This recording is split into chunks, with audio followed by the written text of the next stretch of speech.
લિંબાયત રંગીલાનગર વિસ્તારમાં ચા પીવા ઉભેલા બે યુવકો પર 6 જેટલા ટપોરીઓનો જીવલેણ હુમલો. હુમલાખોરોએ એક યુવકને ચપ્પુના ઉપરા છાપરી ઘા મારી આંતરડા બહાર કાઢી નાખ્યા. પોલીસે રાયોટિંગનો ગુનો નોંધી કાયદેસરની કાર્યવાહી કરી છે. શહેરના લિંબાયત વિસ્તારમાં રંગીલાનગર પાસે એક ચાની લારી પર સાંજના સમયે બે યુવક ઊભા રહી ચા પીતા હતા. એ દરમિયાન અચાનક જ 6 જેટલા ઈસમો ત્યાં આવી ચડ્યા હતા.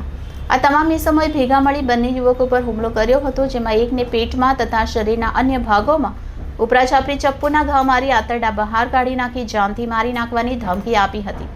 આ ઉપરાંત ત્યાં ઉભેલા બીજા ઈસમને પણ તેઓએ ઢીક્કા મૂકીનો ઢોર મારી ગંભીર ઈજા પહોંચાડી હતી, જેથી આખરે ભોગ બનનાર યુવકે આ મામલે લિંબાયત પોલીસ મથકમાં ફરિયાદ નોંધાવતા પોલીસે રાયોટિંગનો ગુનો દાખલ કરી કાયદેસરની કાર્યવાહી હાથ ધરી છે.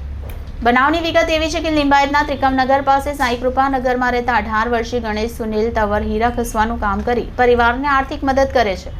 ગત તારીખ 31/1/2024 રોજ સાંજે 4 થી 4:30 વાગ્યાના અરસામાં ગણેશ તવર લિંબાયત રંગીલાનગર પ્લોટ નંબર 48ની સામે પટેલ ડેરીની પાસે આવેલ ચાની લારી પર ઊભો હતો. આ સમયે લિંબાયત વિસ્તારમાં જ ગણેશનગરમાં રહેતો અને કોઈ પણ કામ ધંધો ન કરતો ગોપાલ રમેશ કોળી પણ ત્યાં જ ઊભો હતો. આ દરમિયાન અચાનક જ પાછળથી 6 જેટલા ઈસમો ત્યાં આવ્યા હતા. તેઓએ કોઈ પણ અગમ્ય કારણસર ગણેશને માથાના પાછળના ભાગે, ગરદનથી થોડે ઉપરના ભાગે ધારદાર હથિયારથી ગંભીર ઈજા પહોંચાડી હતી. આ ઉપરાંત ગોપાલને ચપ્પુના ઘા મારી આંતરડા બહાર કાઢી નાખ્યા હતા. ત્યારબાદ તમામ ભેગા મળી ગોપાલ કોળીને ઢીક્કા મૂકીનો ઢોર મારી ગંભીર ઈજા પહોંચાડી હતી, જેથી તેને તાત્કાલિક સારવાર માટે લોહીલુહાણ હાલતમાં હોસ્પિટલ ખસેડવામાં આવ્યો હતો. બનાવને પગલે આખરે ગણેશ તવરે લિંબાયત પોલીસ મથકમાં ફરિયાદ નોંધાવતા પોલીસે 6 જેટલા અજાણ્યા ઈસમો સામે રાયોટિંગનો ગુનો દાખલ કરી કાયદેસરની કાર્યવાહી હાથ ધરી છે.